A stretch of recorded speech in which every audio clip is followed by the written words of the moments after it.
Welcome to Common Space, a conversation between three friends who happen to be United Methodist pastors. My name's Chris Estes. Let's go around the room and introduce ourselves. Hi, Chris. I'm Ryan Jacobson. Hi, Ryan. I'm Darrell Smith. Hi, Darrell. Hey, thanks to all you listeners for your support, your kind messages. We really appreciate that. It's good to know that people are listening. And we've been asking for questions, and you've been sending them in, and we certainly appreciate that. So in light of what we talked about, where we talked about our take on how we look at the biblical narrative, how we think about it, we've got a number of questions regarding that. One thing I said was that we like to read the Bible literately rather than literally. And after doing that, had a number of people ask, well, if we're not reading it literal, what do we do with the creation story?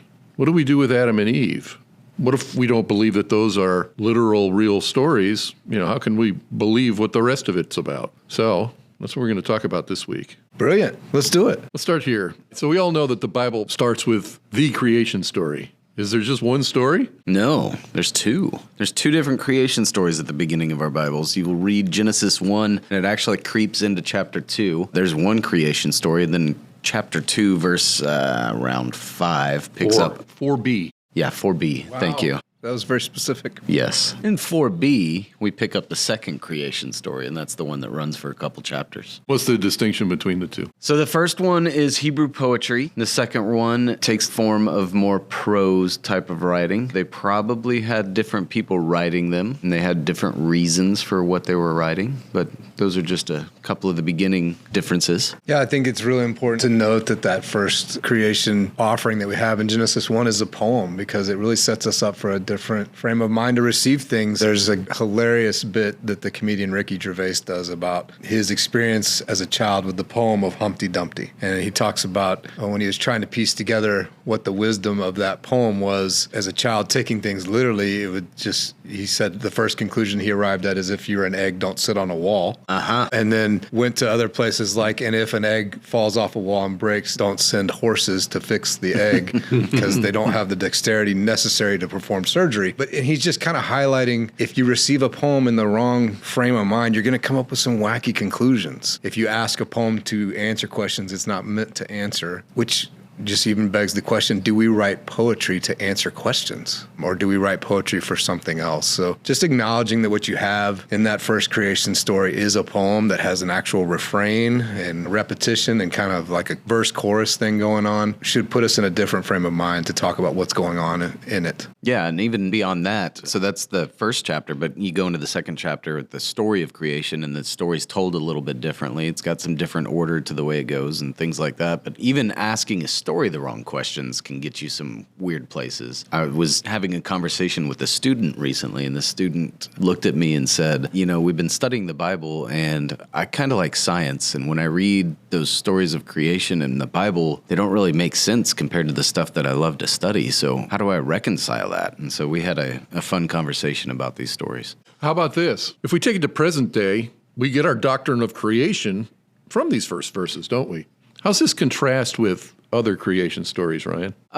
Yes. So in the world that these stories were written, there were a lot of different competing narratives about how the world came to be. In fact, there was one ancient story called the Enuma Elish. And in the Enuma Elish, we find another creation epic poem. And in this epic poem, there are these characters. One of these characters is a goddess named Tiamat. Tiamat has a son named Marduk. And Tiamat starts a battle with all of the other gods of this pantheon, and Marduk essentially tells all the other gods, if you guys make me your king, I will go ahead and conquer my mom for you.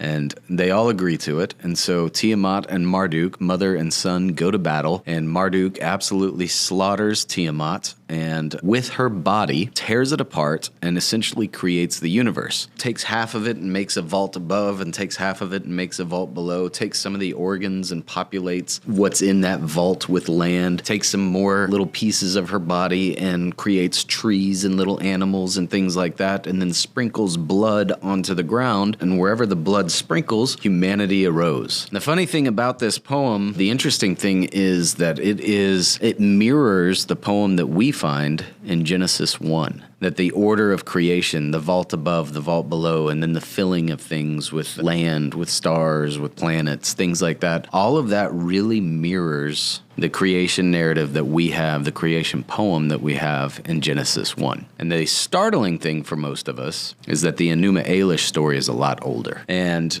what that tells you is that the people that wrote Genesis 1 had access to this other story but wanted to make a different point. And the point that they wanted to make was that this world wasn't created out of the violence and the war and the bloodshed between the gods, but that our creation story, which mirrors that one, and which happens in the exact same order, every single thing that this God does in the same order that that God did, this God says it's good. And this God does it out of desire. This God does it out of love. This God does it out of the compulsion, almost, I guess you could say, to have relationship with something. And so this whole story counters that other story. And that Enuma Elish was a story that those people probably heard while they're in exile. And so they wanted to tell a different story that said, we weren't created from violence. We were created from love. Yeah, I think that that's a really important point for us to make here, is that these stories, poems and prose both, are not trying to do scientific work. They're not trying to do historical work. They are trying to do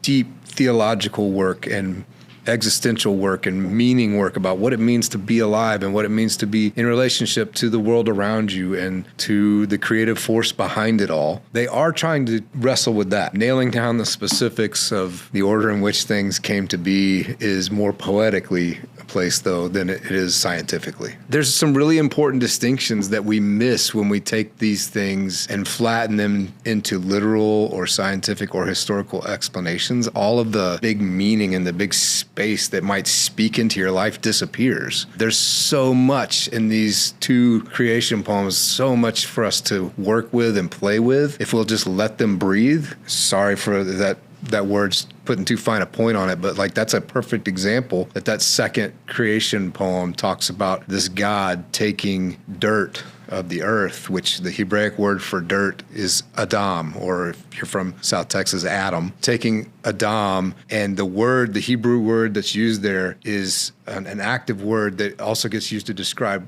what a potter does. So it's as if God is sculpting this dirt out of a creative act and then breathes divine breath into it. And that is a huge theological statement that talks about what you are. It actually says that you are inhabited by the divine breath, that what makes you, what makes you alive, what makes you more than just dirt is the very breath of God. And that communicates so much. It tells you that God is as close to you as your very breath. It tells you that you are connected with everything else that breathes by that same breath. There's lots of meaning in there if you'll let it speak the poetry that it's offering us. How about Eve? So Adam is given a wife, right? And as Darrell said, there's this portrayal of God as this potter putting together humanity with the dirt, and that's beautiful. And then God realizes that this human being that is alone is not good. It's like the first instance that we have God saying, well, this is a problem. And so God decides to give humanity a companion, and so creates another human, and it is this woman, and the name of this woman is Chava, who we commonly call Eve. And Chava means life and breath. So, like, one of the most important things that we talk about in the Hebrew language is our nefesh. It's our soul, is how we translate it often. But what your nefesh is, very concretely, is your neck. It's that which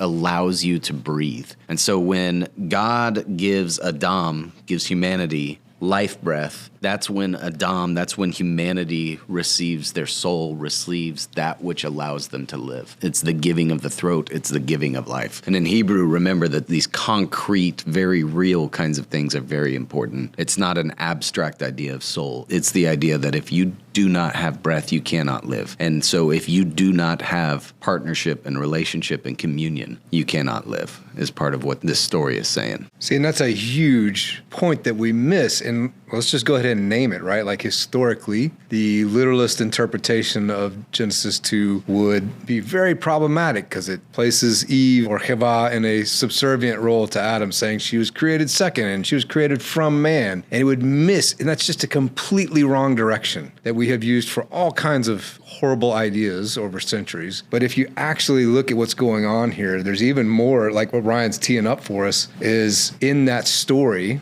up until the point that Adam wakes up and sees Heva, sees Eve, the only word that's used for man, for Adam, is that Adam word, right? Repeatedly, it's this Adam word, which means humankind. It also means dirt, but it kind of means the dirt people. But when Adam wakes up and sees Eve, he utters this poem within the poem. You've probably heard this. He says, "Now I have found bone of my bone, flesh of my flesh. She shall be called woman, for she was taken from man." Now again, if we flatten that in literalism, we get horrible conclusions. But if we look at it in Hebrew, two words pop up here that are very significant, because he says, "She shall be called Isha," which is the Hebraic word for woman, for she was taken from Ish, which is the Hebraic word for man. And so what at first reading may sound like man is claiming some kind of priority, if we actually understand the Hebraic words that are being used, then it's not that at all. What's being said is actually that I can't say my own name, Ish, until I say someone else's name, Isha. That I can't know myself until I know another. That I have to say you before I can say I. I have to acknowledge the other before I can truly understand myself. Not only can I not live alone, I cannot think, know, or understand alone, which goes back to what Ryan is telling us. I can have the breath of God in me, but if I don't have that relationship, if I don't have that Heva in my nefesh, then I'm not breathing. I'm not really alive. So what makes us really alive is our relationship to each other. The connection of that breath from one person to another is what actually makes the whole thing go. But we miss all that if we turn it into some kind of scientific or historical account of how women came after men. If we look at the stories of Jesus,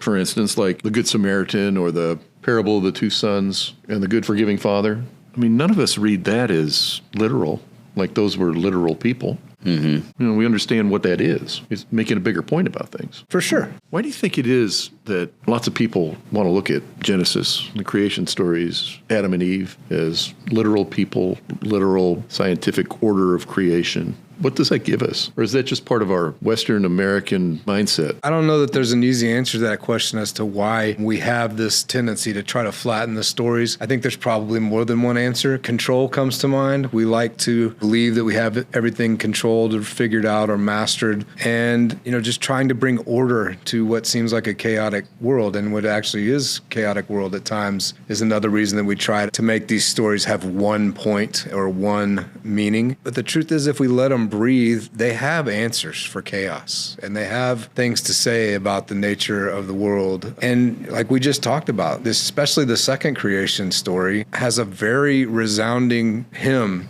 to offer to your questions, and that hymn is relationship. It comes through over and over. You are not alone. You are not isolated. You are connected by the breath. You are connected to the source of all creation. You're connected to everything that is in the created world. You are one with it all. And it has that to say, which should make you feel more connected, less isolated, less alone. But you have to let it breathe, so to speak. I think there's also kind of a bias that we've gotten cooked into us by the world around us as we develop. When I'm driving my son to school and he gets in the car and the radio's on, it is inevitably tuned into NPR, where I'm listening to news. He, however, wants to switch it. And often what he wants to switch it to is the soundtrack of whatever movie he's been wanting to listen to and watch lately. And what he finds in these movies is a story that's worth telling over and over and over again, because we watch them over and over and over again. But most of these stories, and the really good ones, have something really good to say about who he is and what his role in the world is. Lots of those Pixar, Disney movies are really good, encouraging stories. So those stories have something that, compel him to do stuff in the world. I'm listening to the news for the same reason. I'm listening to the news because I'm trying to learn more about the world and have something to do with the world. So we both kind of have a goal, but for some reason, at some point in my life, I made the decision that the data I got from the news was more important than the stories that I received as a kid.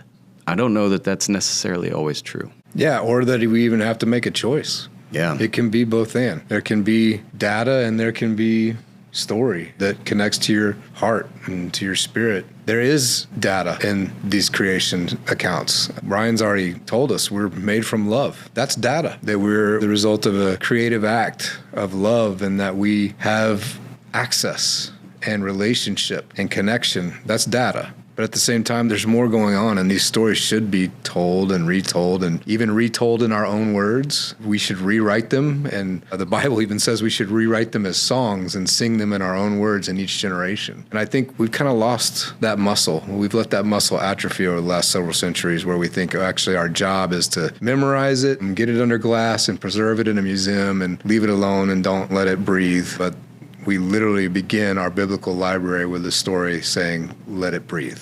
And we also tend to want to put things into a logical sequence where I can look at the Bible or look at faith or look at the story of creation in terms of, God created this great creation and then he created people. Then they fell.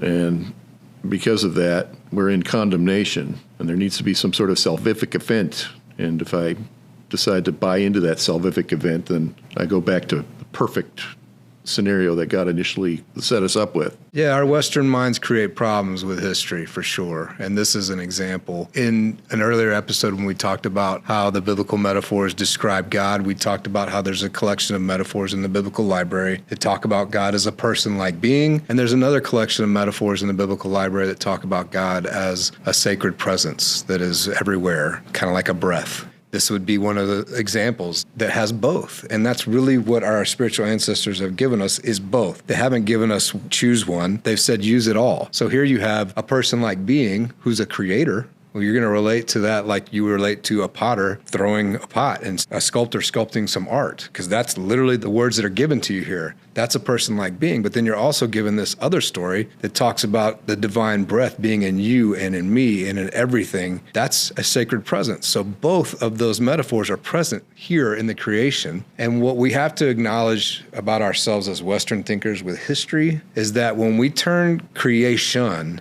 into a historical event in the past, it becomes harder and harder to relate to. And the only way to do that is if you flatten it and only make it one metaphor. God is a creator who created the universe in a singular event long ago in the past, and that is your only way to relate to it.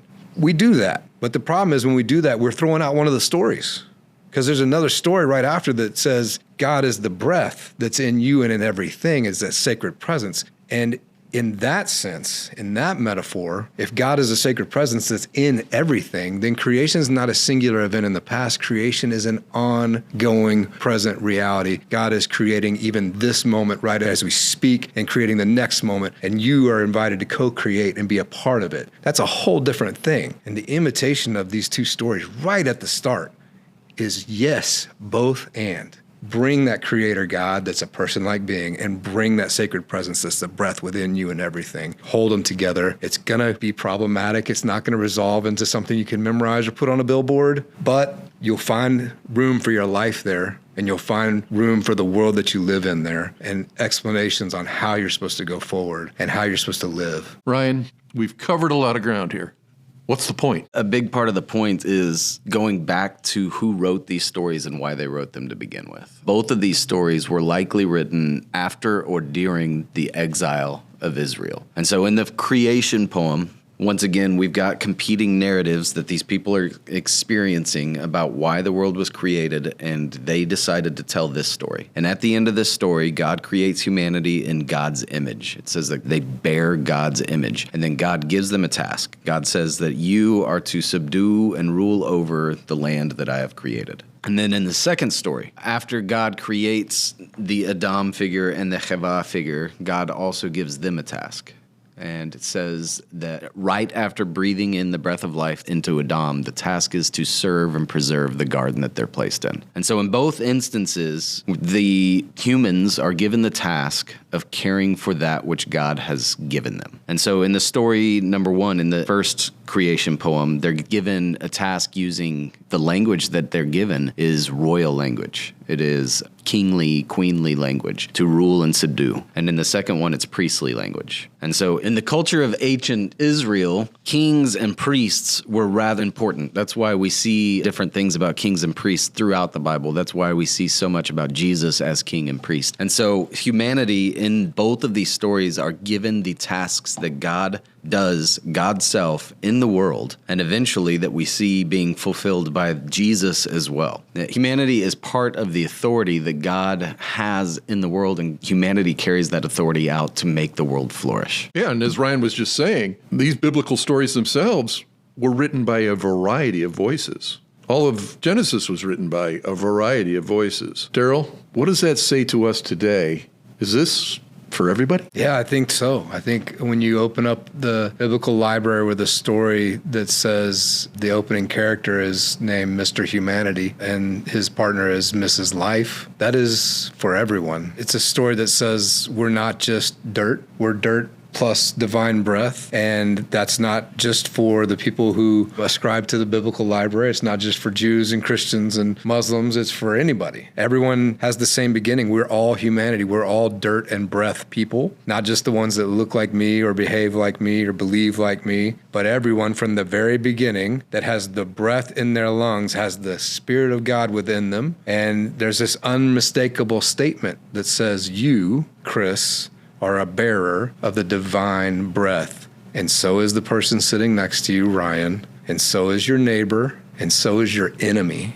And that is a statement that's going to run throughout the biblical canon and keep coming back to remind us that we are one, that we are connected, and that everything else is an illusion. All right, well, I guess that just about puts a pin in it right there. Thanks, guys. Before we go, anything to recommend to our listeners? Yeah, read Genesis 1 and 2, but also watch Cosmos with Neil deGrasse Tyson. It is awesome. For me, it's Jürgen Moltmann's God and Creation. And secondly, Pete Enns' Genesis for Normal People. I got two. I know last time Ryan had a bunch, so I'm going to give you two. I would say there's a book by Ellen Davis called Getting Involved with God, Rediscovering the Old Testament. And there's another great book called This Strange and Sacred Scripture by Matthew Richard Schlimm. All right, thanks, Darrell. Thanks, Ryan. And thanks to Christian. Yeah, man. Christian makes us sound smart, y'all, if you didn't know. Our producer and sound engineer is Adam. And thanks, guys. We appreciate it. We really appreciate you for listening, for giving us encouragement, and for writing in. So please keep sending in questions, and that's what we will talk about. So until next time, may your eyes be filled with wonders, your heart full of joy, and your footsteps firm as you walk with God. Peace. Shalom, friends. Thank you for listening to this episode of Common Space.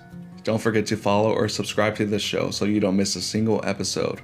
If you have a faith-related question you'd like to submit to the show for the chance of it being featured on a future episode, visit ahumc.org/questions to submit. That's ahumc.org/QUESTIONS. If you'd like to contact the podcast team, email us at podcasts@ahumc.org. That's podcasts@ahumc.org. You can also visit our website, ahumc.org, anytime. Any related links are also in this episode's show notes. Again, thank you so much for being a listener. We truly appreciate your time.